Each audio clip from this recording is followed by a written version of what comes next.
I'm Gavin. I'm Kendall. You're listening to BAM Pod. And welcome back. Woo-hoo!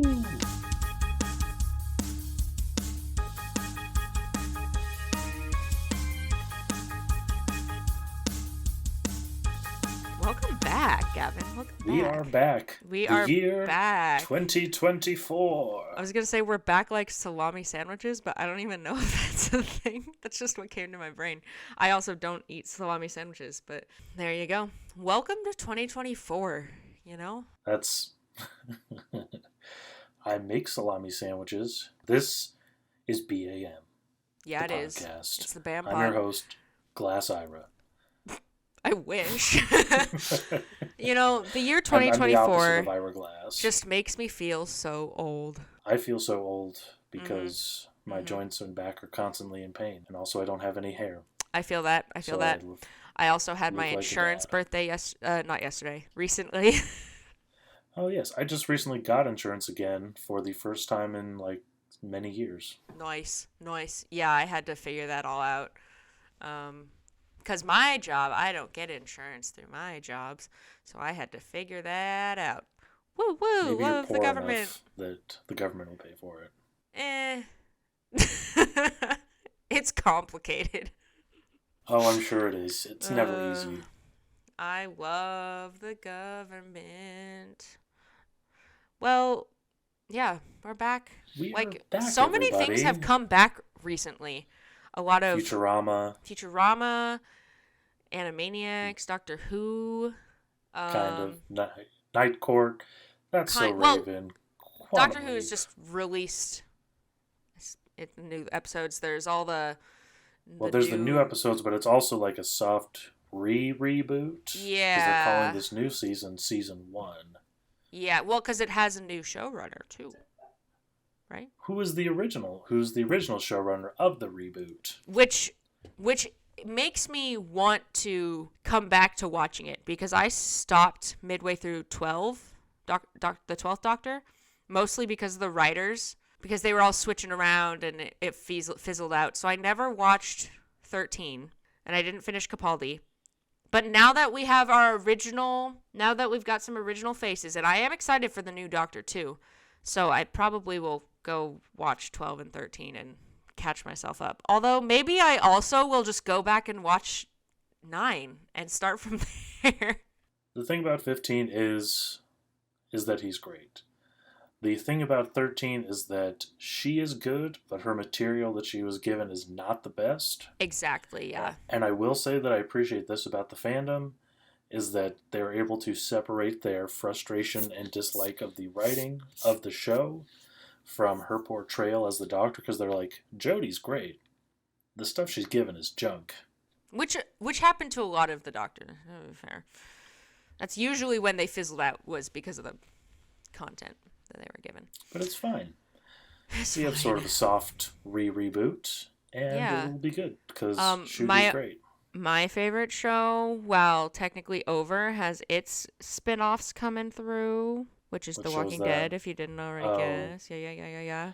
Yes. Woo. I couldn't do it. They're fine. I only watch them for the characters, really. There's some pretty, especially in the Daryl Dixon one, there's some really pretty some they film in France for part of it, yeah. at least. There's Also, some spin-offs that I don't care about. I saw recently, and I didn't look much further into it. I meant to send it to you. Young Sheldon is getting a spin-off? Yeah, I saw that. What? I didn't look into it, but what does that mean? Spin-off? Are they going to do now everything that's between Young Sheldon and The Big Bang Theory? Because honestly, that's a terrible idea, but it's also really, really funny. I don't know, man. I don't know. We're getting a bunch of really funny. Yeah. We're getting a bunch of new TV shows that, like Percy Jackson. Mm-hmm. So, like, stuff that has had movies. There's more, and my brain is blanking. There's stuff that's getting rebooted and remade that is sort of like, we didn't do good the first time. Let's try again. Daredevil. Daredevil's coming. Yeah, so we're just following the trend. You know, the trend is bringing things back, and we're following the trend. We're trend followers. We're so original. A new name. We're so original. With a new enough name that we can't get sued. Probably. Yeah. No, it's good. I mean, why would, it's perfect. It's fine.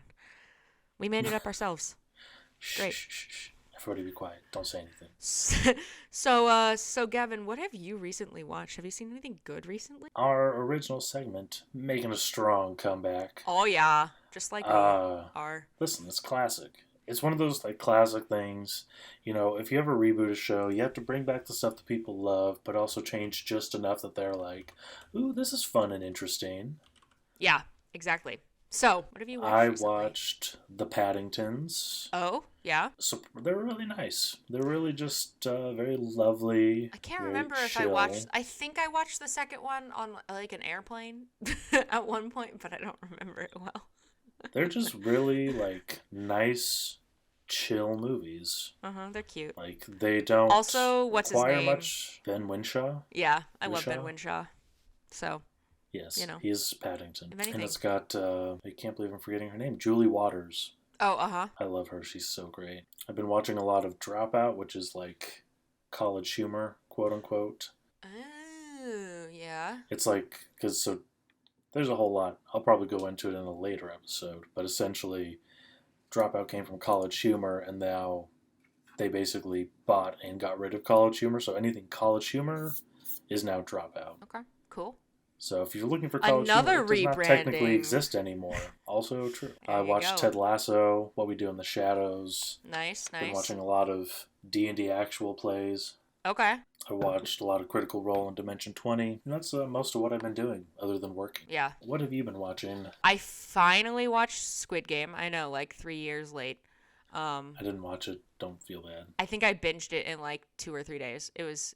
I liked it. It was good. I definitely stayed up until like 5 a.m. watching it one night.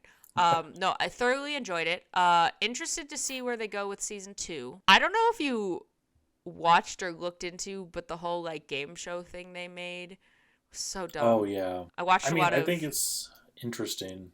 I watched would a be lot more of video interested in essays watching on it. that. Yeah, but yeah, I don't know. I watched the Walking Dead finale.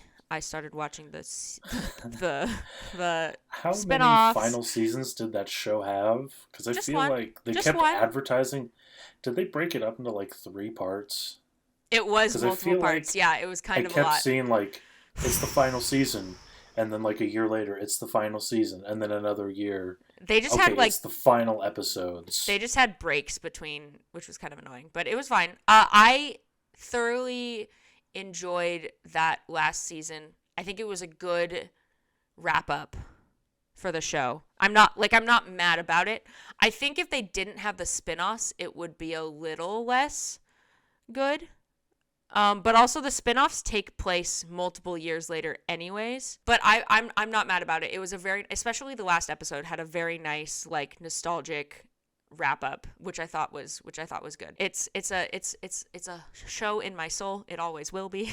Yeah, I'm not mad about it. I watched the horror movie Thanksgiving, or I guess Was that any slasher. good? I don't know what you call it. It was so fucking good. Yeah, no, it just got right to the point, and it actually was pretty. It kind of the end was kind of meh, but I liked the concept for sure. It's very, very gory, very slasher, so don't watch it if you don't like that stuff. But I just watched a movie that was similar to that, where like yeah? it's called Self-Reliance. It just Uh-huh. came out with Jake Johnson from New Girl, and it had Anna Kendrick, and it was only an hour and a half, but it like didn't there you waste go. any time, but it didn't feel super rushed. The ending was again, it was an okay ending. I was not unsatisfied with the ending, but it was like I don't feel like there was a lot of preamble and there wasn't a lot of futzing around. It's like I know what the point of this movie is. Can we get to it? That was I was gonna say last night, Jack and Tina and Emily and I watched Night Swim. We knew going into it like that it wasn't gonna be that good. That was the point. It was fine. We bitched on it most of the time though. Better or worse than you were expecting? It kind of hit par. I wasn't expecting much and kind of hit that. You know what overseeded my expectations, and maybe this is already past new, but I thoroughly enjoyed Saw X. Yeah. Just saying. That was also like, I think the biggest problem with Saw X is that there's 9 other Saw movies. Right. Well, and so many people were like, Saw number 10? Why? What's going to happen? But they twisted it into a nice, it like really well. It's not just like another sequel. It's not a 10th sequel. It's a nice, like, the fact that it takes place between 1 and 2, the fact that it has so much, like, maybe continuity error thingies, but characters that you haven't seen in a while, the fact that we get Jigsaw. Everything that leads up to the main trap of the movie is just like, honestly, like a really nice, very bittersweet tale. Yeah. And like, I almost wish it was a prequel. It is very prequel to the rest of the series, you know? Like, I wish that it hadn't, like, I wish it took place before Saw 1, Ooh. because it takes place after 1 and before 2, I believe, is the official timeline, or it might take place after 2, but, like, seeing him struggling and then going through this specific event where he, like, gave all this money and put all his hope in these people, and then they lied to him, spoiler alert. And I think it's been like 6 months. And, like, that's the thing that pushes him into the edge of, like, making these traps and teaching people these lessons. That would have been, that's like my main thing, is like it should have been a prequel and not like, it is a really good origin story, but it's also kind of like, he does still have to have a start before this, because he's so fucking genius. Like, I don't, in a terrible, way. He's a mad genius. Yeah, but it is a really good origin, so I don't know, because then he doesn't last very long after that, technically, if you follow the timeline. But it is a really good prequel to the rest of, at least to 2 and 3. I think it could, it'll be interesting. I really want the kid to come back. I am vying so hard for that kid to come back. Like, Saw 11 takes place, 10, 15 years later, and the kid is back. Like, don't tell me that kid just went back to living his life kicking a soccer ball against the wall. You can't tell me that he just returned to normal after he met John fucking Kramer. I don't want to give away our brilliant ideas for free here, but oh, that's true. We've talked extensively about Saw International. Yeah, I know. Someone hit us up. James Wan, please hit us up. We have ideas.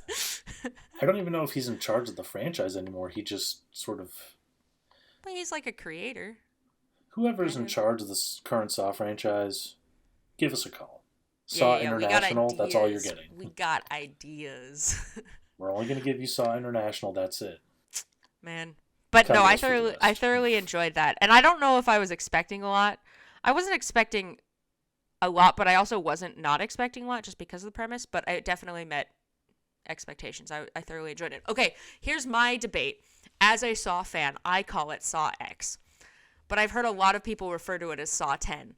And I think that just, it's not the right title. Would you call it Jason 10 or would you call it Jason X?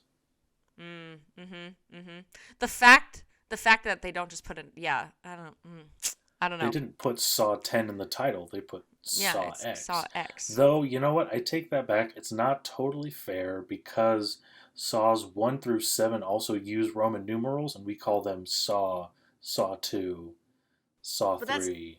Yeah. But that's because no one actually says Roman numerals like 115V, whatever.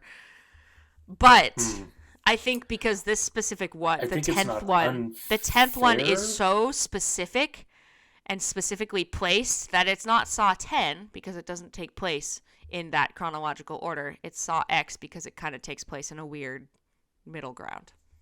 That's my opinion. Anyways. I'm going to agree with you because I'm going to stick with my Jason X argument. Like, you call it Jason X, not Jason 10. Right. Like, if it was called Friday the 13th X, I'd probably call that Friday the 13th 10. But Jason X is not for Jason this specific franchise in this movie. It is Saw X, and no one can change my mind. And anytime you say it the other way, I'm going to punch you in the face. I'm kidding. But you're like, Saw 10? I'm like, excuse me, Saw 10? Not familiar. I was very excited when they announced Saw 11, though, because this last summer, we did Summer of Saw to catch up some people on Saw before watching Saw X. And so it seems like we're going to have to do Summer of Saw 2.0. I will say our last thing about Saw X is that I think it exceeded my expectations only because, like, I have very managed expectations for a Saw movie. I expect, blood, gore, traps, not necessarily a lot of story. The But, gore for this one hit so high. but I think I agree. It It definitely was hit new good. heights.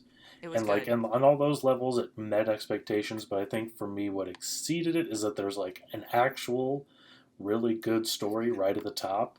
Mm-hmm. And, like, I don't like. Because in the other movies, we sort of figure out what makes them bad throughout the movie. Saw 5 comes to mind.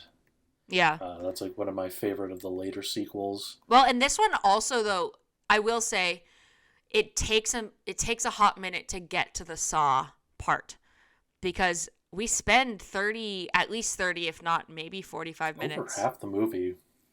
with this whole intro, which I don't mind because I love that kind of John Kramer backstory, more of that, and really building up that tension because you're wondering, like, when is it all going to start? And then when it starts, it does not disappoint. It really gets, yeah. And you know what else makes this better than some of the other Saw movies is that we actually get John Kramer, not a pretender, not just Tobin Bell's voice. Yeah, I'm so glad they got Tobin Bell.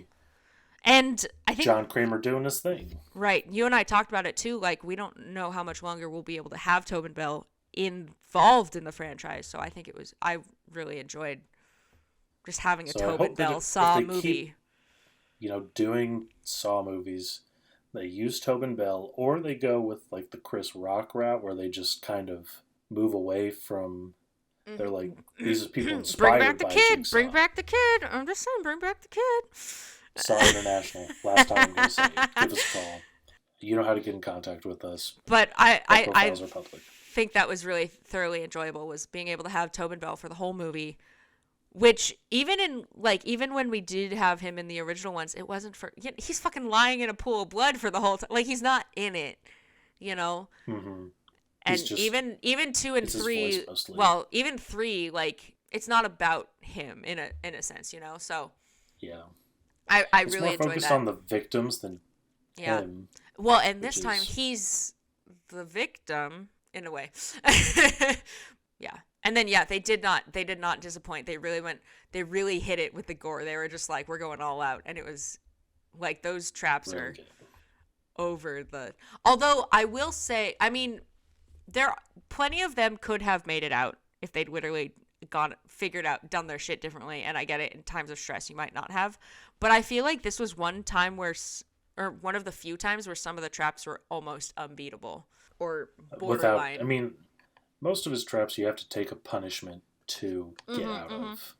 And that's the point of them as well, like, that's part of what he. And I think some of the earlier ones I would call more unbeatable, like in the first one with the guy who has to crawl through barbed wire. Yeah. You're not going to make it very far. I mean, you definitely could. But to be fair, that's also part of the point of, like, I don't kill them, they kill themselves. It's like, you got to do that. Yeah. You don't give them a lot of choice. And, like, to be fair, there are ways you could get through some of these traps if you had time and you were calm and you could think about it. And, of course, you're under pressure, you're in stress, whatever. You're just going to kind of go for it. So, like, that was the thing, too, in Saw X, was a lot of them just took, like, half their time just debating whether or not to do the thing, and then they literally just wasted their time at the beginning debating and yelling at each other whether or not they were gonna do it. But I thoroughly enjoyed it. I haven't rewatched it, although I will definitely rewatch it when it's available somewhere for free or I have money to buy. Yes and yes. But enough talk about Saw. That's not why I know, we're here. Seriously. Although that did come back. We're not off topic though. We're not off topic. We wanted to talk about ourselves because we're vain, arrogant assholes. That's why we're doing a podcast that nobody asked for. What? They totally asked for it. All our fans asked for it. Well, yeah. My in-brain fans asked.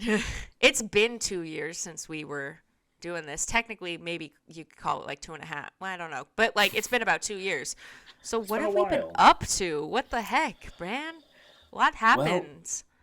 Well, I don't know about you, but I moved a whole bunch. Whoa. right around when we quit, I had just moved to Vancouver, Vancouver, Washington, to be clear. And then to, I just recently moved in this last year to Portland, Oregon, not Portland, Maine. Big city boy. Yeah, we're Pacific Again, Northwesters. be clear. Let's just get that out there. Also, switching topics, Vancouver, Canada should stay. Vancouver, Washington should change its name. Portland, Oh Maine. my god. You need new. I feel like cities shouldn't have the same name. Oh my as god. Like more popular places like Paris, Texas. Even just Washington. Can Washington D.C. change its name? I feel like whatever you think of, like if you say Portland, like first thing you think of, if you think Oregon, Portland, Maine. It definitely tells you what side of the country you live on. It really tells you. Yeah, so you moved. What else have you been doing? Oh, I've switched jobs a lot. I've had 6 or 7 different jobs since we last talked, probably, and that's most of what I've been doing. Was there a roofing thing in there? Was there a housing thing? I cleaned houses and roofs. I got fired from that job. Oh, dumb. They said this guy's too funny. To cars. Yes, let's pretend that's the reason. So I went from a kitchen to cars to a kitchen to roofs to kitchen, which is where I'm at now. Sounds like on kitchen a food truck. is the... But I'm trying to get out of that cycle because they don't pay well with consistent hours. Yeah. Are you wanting to continue in the kitchen realm, in the kitchen cooking realm? No, not at all. I'm trying to get out of it. See, the main reason I've worked in so many kitchens is because I've worked in kitchens since I was, 14. Yeah, you have that experience. It's easy to hire. So I have so much experience, and it's really easy to get a job, especially after you get fired. It's really easy to just get a job in, a kitchen, which is what I did at first. And then coming down here seemed like a good idea to work for this food truck company, and it's not terrible, but it's the main thing with kitchen work is the hours are not guaranteed, the days are not guaranteed. I'm looking for especially like a food truck where it's kind of it's snowing, so our entire weekend got canceled, which is good because I don't want to drive in weather, but now I'm not making that money. Yeah, exactly. What because for a while this last year you were posting a lot of meals and stuff you were cooking, so like because you like cooking, right? So... I like cooking, but also working in kitchens sort of sucks the fun out of it. That's fair. If we're being honest. It's not for you, it's for other people, so it's right. When I was doing that, I was working in like a upper scale restaurant. That was actually probably my favorite kitchen job I've had since I got here, other than like the pay and the hours being not super consistent, but like I had the same schedule every week.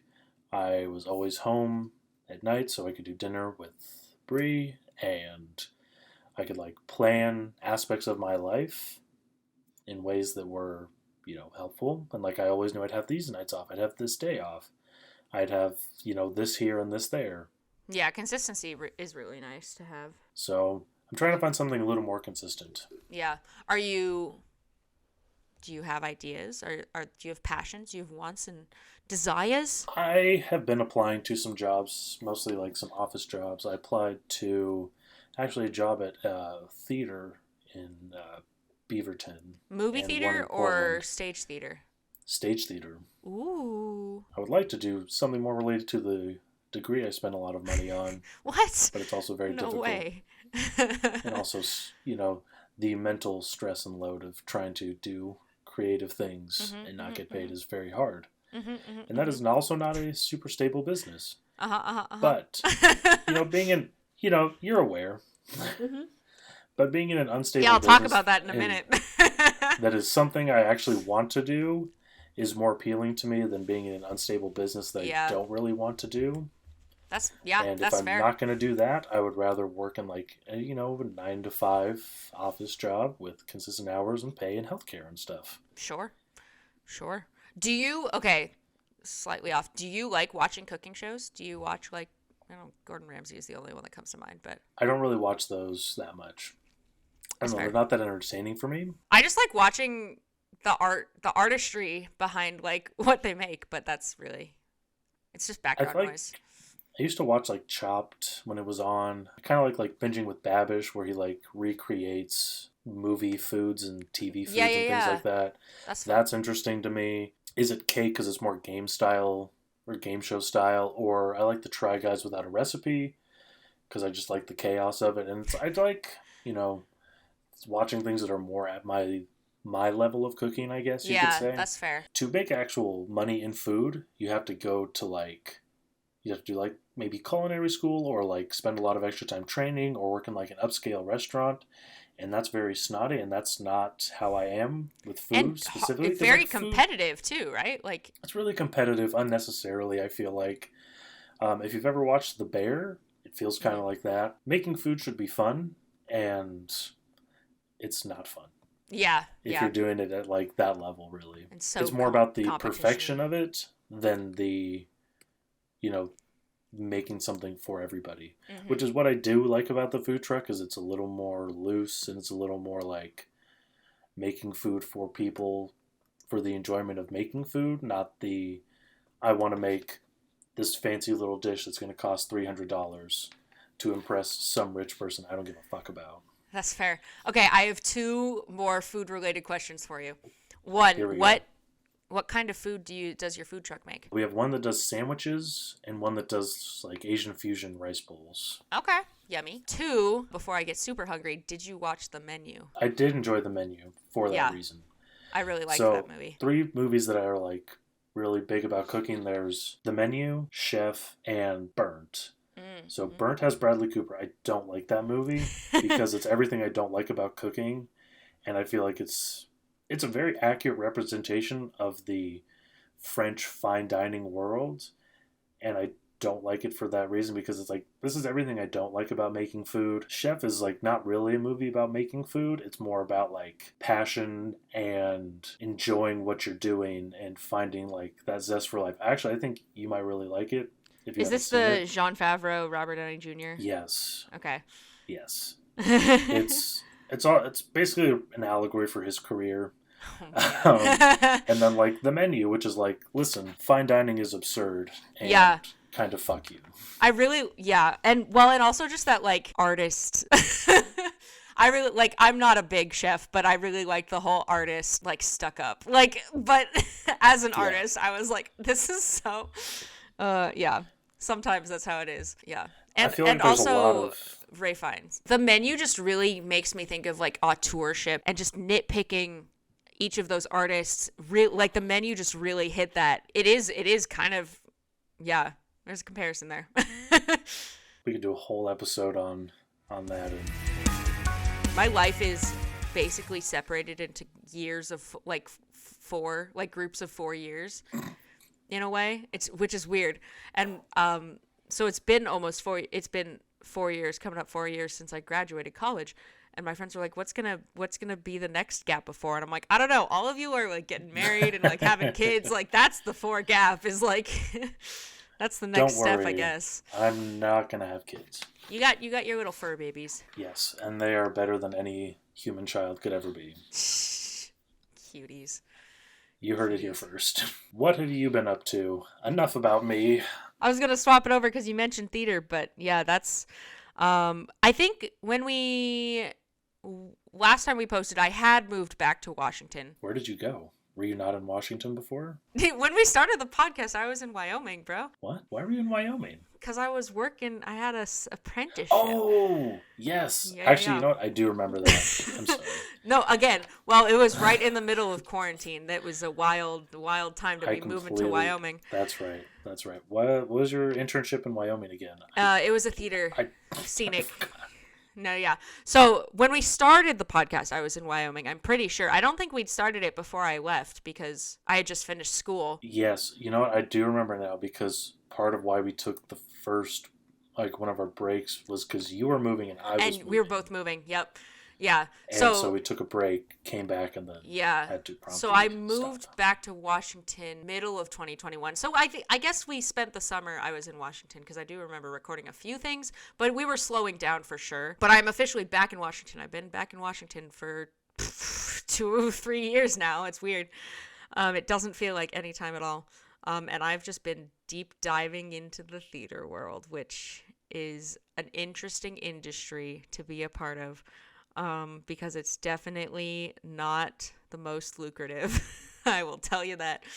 No, I've pretty much just been doing theater ever since I got back. So I came back specifically from Wyoming because I had a gig. Like I had to leave early out of Wyoming because I had a gig for the summer. And then I've gone gig to gig since. So I've worked a lot of scenic gigs, props gigs.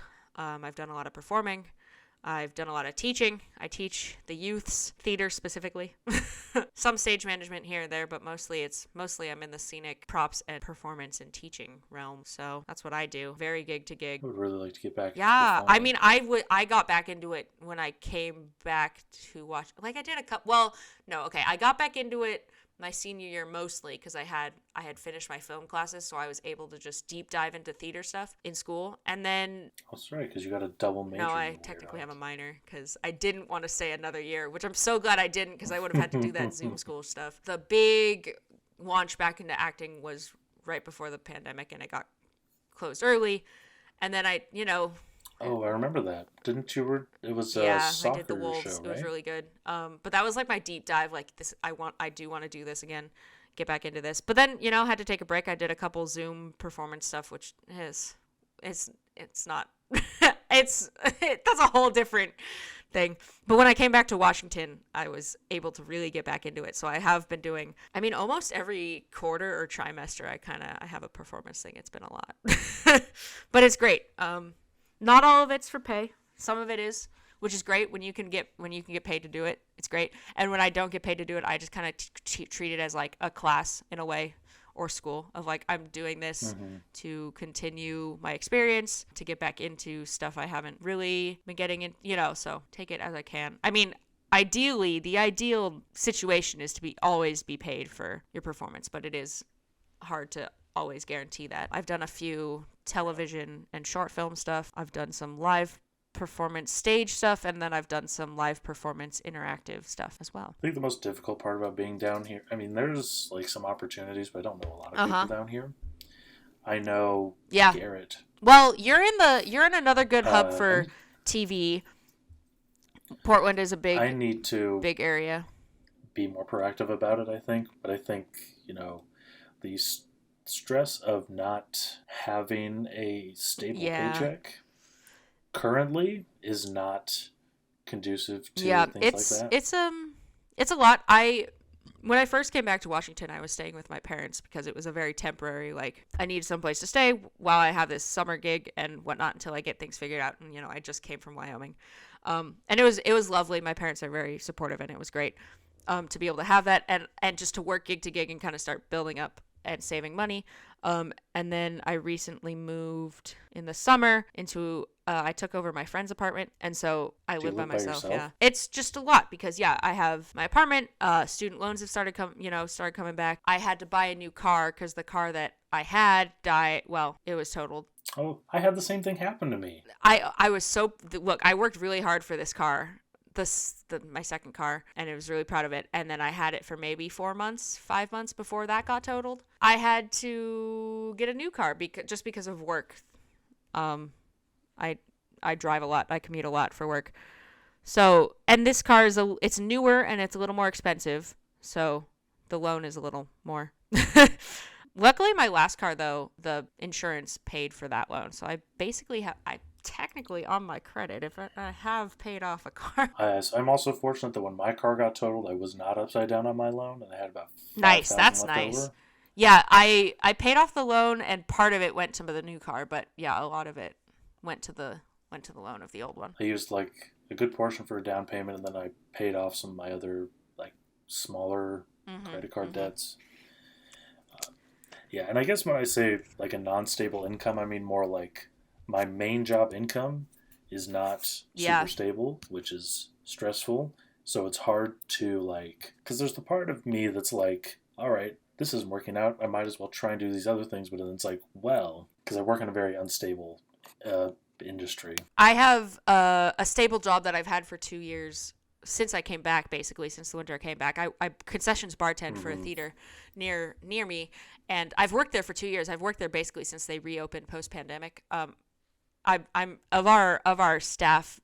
I mean, the front of house staff is basically all new since they reopened, and me and one other person, we've been there the longest. It is, so I can always rely on that. However, we work 6 weeks on, 4 weeks off, more or less, because of it's based around the performance schedule. Right. So when there's no show going on, we don't get paid. So it is like I can always rely on having a 6 week, and even during those 6 weeks, it's barely part time. And again, it's a nonprofit. Well, is it? It's a nonprofit theater, so it's, they pay minimum wage, but minimum wage is not stable. Like it doesn't cut it for the cost of living. So it is, Yeah, I'm also in that, like, well, and the frustrating thing is, like, if I do the math on like, my wage is hours and tips. But if I just made a solid 40 hours at my base pay, that would be more money than I make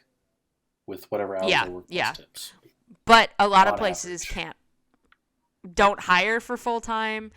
They don't have those hours. So yeah, I mean, seriously, Listen, we don't have time to get into the capitalistic hellscape we all live in. Anyways, luckily, the point is, it is stressful to not have like a super solid income and also want to like do these things because it feels right. Very well, and trapped. it's like, I have plenty of friends who have an office job or a more consistent kind of job, and it's semi in what they are interested in and want to study. I haven't been able to find the right one for me yet, so I do work, gig to gig right now. I have 4 solid weeks of full-time work, and it's great, and I can save up a little bit extra for those months I'm looking for, but now I still need to find a couple in between gap work, and working, I guess you could call freelance, gig to gig, whatever. So few places hire for short works of time, right? So like over the summer, I had a really great gig and it paid well. It had a lot of hours, etc. But we got cut off early.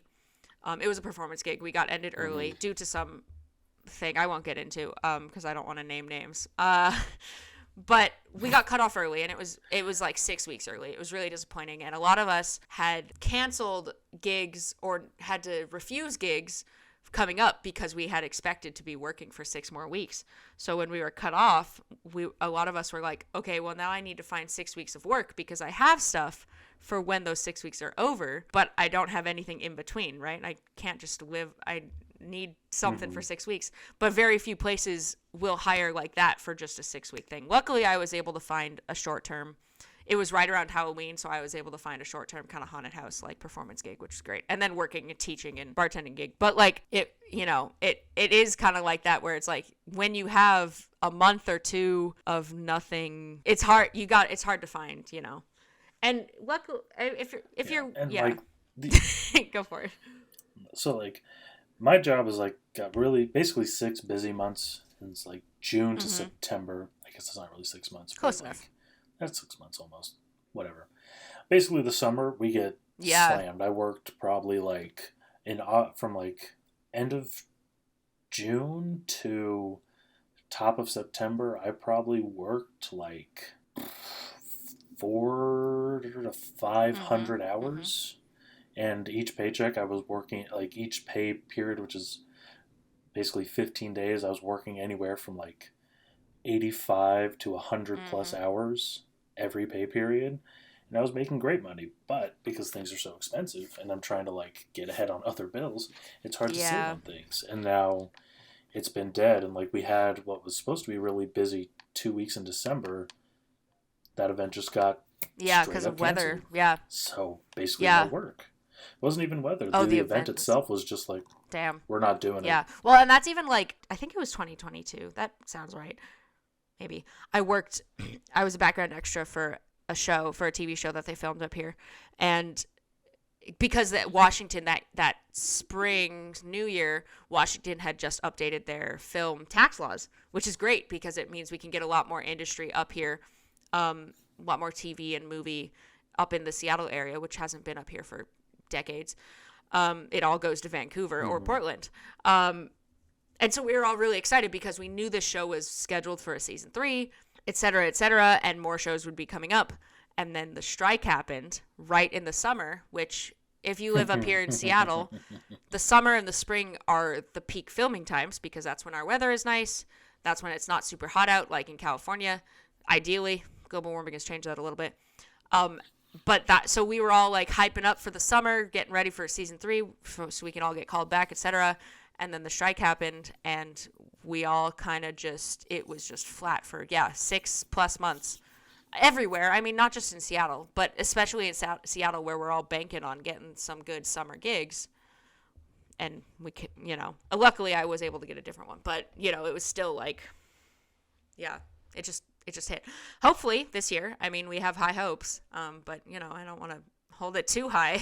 It's the film television industry up here is a lot harder because it's mostly corporate right now, and it always has been, just because we have Amazon, we have Microsoft, we have Nintendo, we have there's a lot of corporate stuff. So a lot of the film stuff you'll get up here is corporate. So like you can do commercial gigs and stuff, and it pays, but it's not fun. It's not like soul, whatever, soulful. So when they were like, we're changing tax laws and we're gonna get a lot of stuff in Seattle, it was really hopeful and happy. But we'll see. a lot of the stuff is we will see. Small independent things, which is fine, but it's still like, we'll see. That's what we've been doing. But also, I wanted to highlight one thing. You started a theater company. I did start a theater company. My best friend and I just started our theater company this last December, so 2023 December. We started it because we've been wanting to start one. I mean, we've talked about it for years. This is my best friend I've known for most of my entire life, and it was inevitable that we would have something together, theater being the thing that both of us do. And we wanted to bring back a tradition that we grew up with, and last year we were fortunate enough to be hosted by another theater company. This year they didn't want to, so we were like, I guess it's just time. It's time for us to start it. We still have a lot of administrative stuff to do, and legal, like government tax things we need to do, but we do have our official name. You can go follow us on Instagram. We are Alas Theater. That is Alas with a comma and then theater. Find us on Instagram. Woo, woo, woo. There's some funny pictures of me on stage being a dork. But yeah, we're hoping to do, at this point, this plan, at least for 2024, is to do, well, I guess you could count our 2023 New Year's Eve performance. I'm counting it as a 2024 show, more or less, but we're hoping to do a biannual performance starting right now, because theater is not free. Whoa, what? Entertainment? What? Not free to make? Oh my God. But yeah, so we're hoping to do something in the spring around June. We're not sure quite yet what it's going to be. And then we'll do our December New Year's Eve next year as well. If not another summer thing, but we're keeping it at 2 for now, just because both of us are busy. They teach youth theater, youth Shakespeare theater, and full time, and then I perform and teach and whatnot. So we have to decide. But it was very exciting. We made a great break. We had an excellent house. The show went well. We broke even, and then we each made maybe like $10, because that after taxes and stuff. But our goal at the very least was to break even, to pay ourselves back for the rental space and the rights and various props and supplies we needed to buy. And then we wanted to spend the rest paying our third actor, and we had 2 crew members. So we were able to pay them $10. It's not enough, but hey, you know what? We appreciate them so much. And start somewhere. Yeah, we wanted to, I mean, it was, they were very gracious in volunteering their time. So ideally, the goal down the line is to be able to always pay us at least a decent stipend, if not more. But we literally just started, so yeah. You gotta start somewhere. I'm gonna hype up and promote more content. Woo. So that's with my one best friend. I have my theater company, Seattle based, Alas Theater Co. Go. Well, I think on Instagram it's just Alas Theater, so find us. And then more globally, I guess you can find us, but we are locally based. My friend Jack and I still have our film production company, I don't know, called Toxic Chainsaw Films. We talked about it once on here, I think. we at least had Jack on and he promoted it. But this last probably 6 months, we've really been working on getting stable content out. So we've posted about once a month, and that's kind of, we've been trying to stick to that just to get regular content up the hype. We post mostly on YouTube. And so upping our follower subscriber count. We did reach 100 subscribers. Very exciting. Hey, look at that. I know we're getting somewhere. And I think I'm subscribed. Yeah, you better be subscribed. So you can find us. Yeah, you can find us on YouTube, Toxic Chainsaw Films. You can also find us on Instagram. I think it's just Toxic Chainsaw. We do have. Luckily, we've had someone help us with our social media because Jack and I are not good at social media, so they've been able to help us with our Instagram account. And this last year has been pretty good festival-wise. We have one short that has continually been at festivals, so we haven't been able to post it yet. But it should be out in February, yeah. I believe is when the last festival is done. So it should be posting soon. But we've been trying to keep up that consistent. We've been playing a lot, too, with shooting on film, which has been fun. Jack is really into cameras and lenses and has a whole, I know, right? Nerd. Has a whole collection of things beyond my intellect in terms of cameras. Classic right? Jack. So we shot a Super 8 short. We shot a double 8mm short. That's the one that will be released in February. And then we recently shot a 16mm, which should be up. If it's not already up, it should be up in March. I don't remember our timeline. That's the one. I think that one's getting pushed back a little bit because we had to do some reshoots, so we have to get that film back and whatnot. But it's been really fun to test out because a lot of these times we don't know how well the camera works. Jack gets them a lot at antique stores or at camera sale events, so sometimes we don't know if they work. We just get some footage, some film, and we test it and kind of go for it and send it off and hope that it works. It's been pretty fun, and learning after that first reel that we get back what worked, what didn't work, and what obviously needs to be adjusted. But it's been fun for sure. It's a new experiment outside of the digital. We still make a lot of digital content. That's the bulk of our content because it's cheaper. Shooting on film is not cheap. I'll tell you that because I mean, at minimum, a roll of film costs $50, but that's probably I think that was like the double 8mm, maybe. I think the Super 8 costs like $150. It's a lot. And then that depends if you're doing color, black and white, etc. That's just the roll. Then you have to ship it off to go get it developed, etc., etc. Anyways, and digitized. But yeah, so, but it is fun to experiment Still when you pretty can, cool. yeah. And those shorts are usually cheaper in production design wise, just because we spend so much on the, although I say that, but our Super 8 kind of had heavy production design, so I don't know. You can go check it out. It's called Make Me a Musubi. I turned our friend into a giant musubi. It was interesting. I bought some ridiculously priced fabric that we didn't realize was so ridiculously priced, but it's fine. Yeah, fun stuff. It's tax write-offs. Sure. Start yourself. Sure, guys. Listen, here's a little free tax advice.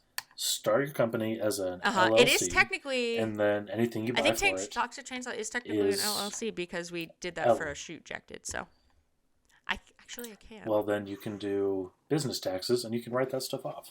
Ooh, I don't want to do the business taxes. I'll let Jack do that.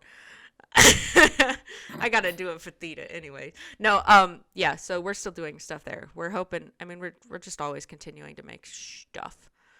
We do a lot of. We always do the Seattle 48 in the summer. Hey, you should come up for it next year, if you're not slammed and busy in the summer. Well, if I have a real job, then it should probably be fine. Yeah. And then, I mean, you and I have hopes and dreams, film-wise. Do we talk about that yet? Do we? Hopes and dreams. We are going to keep it a secret because we don't want to make guarantees and promises. Jack got mad at me for us supposedly having made a promise, and I told him that in that promise we didn't specify when. Very clearly, very strategically, we did not specify a date. And Yes. so I told him we haven't technically broken said promise yet. Yeah. Anyways, yet. Gavin and I have some hopes and plans. Bigger, I would say bigger scale than before. So it's exciting. I have a project I'm sort of working on. Yeah. Again, keeping a little more on the DL, just because I don't want to make a promise that I don't keep. But it is in progress. It's kind of my main New Year's goal to finish this project, or at least get really close. I think if I am actually diligent and I try not to let my brain totally screw me over, I can probably get it done. But we will see. No, you can do it. I believe. Again, no promises. I believe. Yeah. That's kind of like New Year's goal, which it's too much anxiety. Fair. I started last year, I guess. I started streaming gaming on Twitch. Not a lot, because with my wild schedule, it's hard to be consistent. But I've been trying to and hoping to get more consistent. I actually haven't streamed yet for the... Are we dating ourselves? I haven't streamed yet for the new year. Hopefully by the time this episode is out, I have. I would be thoroughly disappointed in myself if I haven't. But it's not anywhere to where it does something. But it's a fun little outlet. And it's just another thing to do. Also, I've been playing D&D with some people I met through Reddit for... Look at you being a Reddit nerd. You're a Reddit nerd, I'm a Twitch nerd. It's fine. I literally only went on Reddit for this one specific thing. Was to find people with which to play D&D online. Yeah. And I've been doing so. And it's a nice improvisational outlet because I really I love how accessible online gaming, but specifically D&D has increased too. I had a group that played, specifically all of us had moved to different places, but also it was the pandemic. But we were able to continue playing online, and I've done it a couple times since as well. We're able to do a little more in person, but it's hard also just with schedules to do it. But it's nice how, and you can play globally too if you are able to make time zone schedules work as well, which is fun because you get to meet lots of people from other places and learn about cultures. Yeah, we play in at least 2 time zones because 2 of us are in our Pacific Northwest time zone. Then I think almost everybody else is on the East Coast. And that makes it easy for on our side. It's not easy and not easy, but depends. But being further back in the time zones, it's always like it's either easy because it's earlier in the day for you, or it's hard because everyone's asleep. But that's like... It works for me because the game technically starts at like 8 o'clock, which would mean we were going to like 11 or midnight. Yeah. But it's fine for me because it starts at 5. You're only going to like 8 or 9. So I can still go to bed at like 10. It's easy peasy. Yeah. It's fine for me. That's like a lot of... Yeah, I have a lot of friends that live on the East Coast. And so it's like I'll stream earlier in the day in like the afternoon or whatever so they can join. But then if I stream our time in the evening, I miss all of them because they're all sleeping. So, whatever.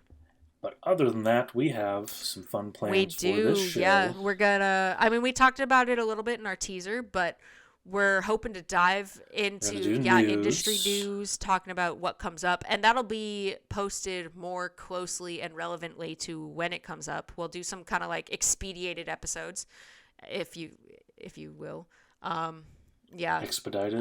Just so we can get into some of the stuff that comes up, give our opinions, maybe give some info, research, etc., and just discuss various items. We're just gonna generally be a little more timely about what we talk about, because we have bad habits of sometimes talking about stuff 6 months later and then nobody cares because the internet is a fickle place, and if you don't get it while the getting is good, then you can be in trouble. To start, we're a little more sparse, once or twice a month, just to catch up with our schedules and both of us looking at different hopefully different job schedules as well, and being able to connect those. We're also And maybe find a time where we can be more on schedule, but we also wanted to kind of jump into it because I feel like if we didn't do it, we would be talking about this in June, like, we oh were shoot, supposed we to were do supposed that, to do blah, that blah, 6 blah. months ago. Yeah. Damn. So yeah, well, and it's another good creative outlet. I have too many creative outlets, but also not enough, you know. We're gonna do some solo mini episodes as well. We're calling these BAM opinions, and just, there's topics that like Gavin and I are really passionate about, but we don't necessarily want to have to rope the other person into, or also we just don't have the time or the chance to connect. To record at the same time, but we really just are dying to get this thing out. So we'll record some of those. They'll probably be like 30 minutes long, 20 to 30 minutes, just us ranting, rambling, specifying specific topics that we want to share and discuss and talk about. Some of those BAM opinions might also have guests on TBD, but that's kind of the idea there. We have some versus episodes coming up where we'll each maybe take a side, or we'll have a guest take a side to just discuss and compare and everybody will fight take a side. Fight to the death. Nothing serious. Well, maybe it'll get super serious. I don't know. I don't know yet. And we're gonna have lots of guests. Hopefully, we have guest plans. Like we said, new guests, old guests. Hopefully, more guests. We'll see. I know you like us. I mean, why would you not? But we also do like having our friends as well. That's kind of our plans and news for the podcast, right? We rebranded. We got our new sounds, our new segments, new look. And we're coming back, guys. Whether you want it or not. I think we should do a random topic. First, should we do a relevant topic, though? Here we go. I wrote all of these myself. Oh my goodness. I bought a fresh 3-pack of sticky notes, and I filled them all out within a day. How is your brain so functioning? I was honestly just like watching shows and kind of writing stuff down as it came to me. This is a fun one. Worst character adaptation. Ooh. So like a character that was like in a book or a video game. That was adapted or poorly. Something. Or even like an old movie. So like, if you were to go from like... just like a character that did not get... I don't know if I'm allowed to speak on this because I haven't actually seen it. And I don't know if I'll have seen it by the time this comes out, but one reason I'm not planning to watch it is I am not super keen on the Wonka characterization. Oh, yes. Nothing against Timothée Chalamet. I just do not think he's right for that role because he doesn't have a lot of the physical, comedic... I can see why you would pick Timothée Chalamet. A lot of it, though, is just for the image of, like, we need a hot, young face that everyone wants to see. I think... But he is not Gene Kelly. Kelly. A little bit. Not. But he also does a lot of like strange movies. I can see why they would pick him. I agree though. But not just the trailers and the scenes I've seen, it's not the Wonka that we all know and love. Like, turn me off with that one. Anyways, that's the first one that came to mind just because it's super relevant. Let's see. I feel like I wrote this because I was watching Percy Jackson's Sea of Monsters when I wrote these because I hadn't watched it in a while. And I feel like I would have to say, now I'm on that streak. It's not even like, I guess there's probably plenty of them, but I feel like it's not even a specific character like Percy Jackson that was it's just all of the characters. It's not even that specifically, but it's like characters and like Hermione. It's like when they change the core of somebody, or Ginny is a big one that comes up a lot. Tropes. Yes. Movie to book Ginny, yeah. I would have to. I think you know what. I'm gonna say something that is not technically an adaptation, but something that annoys me. It's something that happens on sitcoms, and there's probably gonna be an episode about this. But I'm gonna say season 10 Joey. Compared to season 1 just Joey characters changing over time. Friends. Yeah, I hate that. Because you see it a lot also in The Office. I think is another one that it happens to. We can have a whole episode about this. The problem with sitcoms and how binge culture kind of ruins sitcoms. Yeah, well, and it's just a weird, like, especially shows like that. I think it can also, you could count Lost in there. as shows lose showrunners and change writers, and I mean, need we get into Doctor Who? They always, like, oh my god, BBC Sherlock, like I'm just gonna stop naming things now, but they go towards the fan, and oh my god, Stranger Things, like, Jesus. You know what I'm gonna say? They just changed the I know what it character is. I have a from what they originally pitched and showed the character as, and it's just yeah, pet peeve. I have a real answer that is not about. I have a real answer. I'm gonna say, while I like David Harbour's Hellboy, because it just felt like it's not as good as Hellboy, because this is not as burn on David Harbour. I think there's probably lots of problems with that movie, but like all they did really is just make him swear and hit things. And I mean, look, bloody, if David Harbour wants to swear and hit really things, I'll watch that any day. But but there's no depth. That's the problem. Is there's no depth to that Hellboy character as opposed to like the Ron Perlman Del Toro version, who like has actual depth. Yeah, and it was also just another like, let's reboot the franchise, because it's kind of, yeah. It's just very one note. Something that I thought of that I haven't seen yet, but not super into, Madam Web, whatever they decide to do with that. Oh my god. Is totally off. I'm really tired of Sony. The whole Sony Spider-Verse is so dumb. I don't even know really I don't even know what their idea was behind that. Venom is like the only thing they feel like they've made that's been successful. Yeah, probably one of the biggest times I see mischaracterization is in all the superhero movies. Because we have so much comic book, like, original content to base it on, and they just completely throw it out the window. But see, here's the problem with it, is that they're trying to capture things that have been done. They're trying to pander, essentially, and they're trying to do things like take a character like we want to put a new spin on it and make him an anti. Well, it's not even the new spin. They're just taking the wrong. Well, that's what they like. It's a new spin, quote unquote, and it's not even.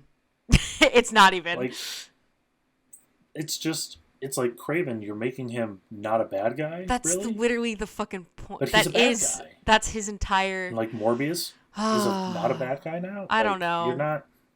You're just changing the core essence of the character, and you're not really telling their story. Yeah, Jared Leto Joker. Jared Leto, period. I mean, that too. Now, compared, though, to I did really like Joaquin Phoenix. And while that is a different take on Joker, it was a well done, it wasn't a mischaracterization. The difference between Jared Leto as Joker and Joaquin Phoenix as Joker is you're trying to make a more stylized comic book Suicide Squad movie. Mm-hmm. And I think it fell victim to a lot of other problems that sort of ruined the character of the Joker, because I don't hate the idea of that Joker. No. With like the broken teeth and all the tattoos. It was just the casting and the weird... Well, and here's the thing, too, is he was not the main focus. He was not the main focus, which is fine. Joker doesn't have to be the main focus, although a lot of times in media, especially comic book media, he is, just because he's like the top guy in Gotham. But he just didn't need to be there. It was so focused more on like Harley Quinn and the rest of the Suicide Squad that they just threw him in because they have to. They're like, we have to have him, it's DC. But they gave no effort into him at all. And I think that's the difference, is like effort and trying, and like you are also marketing it as more of you're marketing the movie as a more traditional Joker comic book movie, whereas like the Joaquin Phoenix one is like, we are not making a more comic booky movie. We are making more grounded, realistic type thing. We digress. This has been a really long episode, guys. We really appreciate you. Clearly, we needed to be back because we still have a lot to say.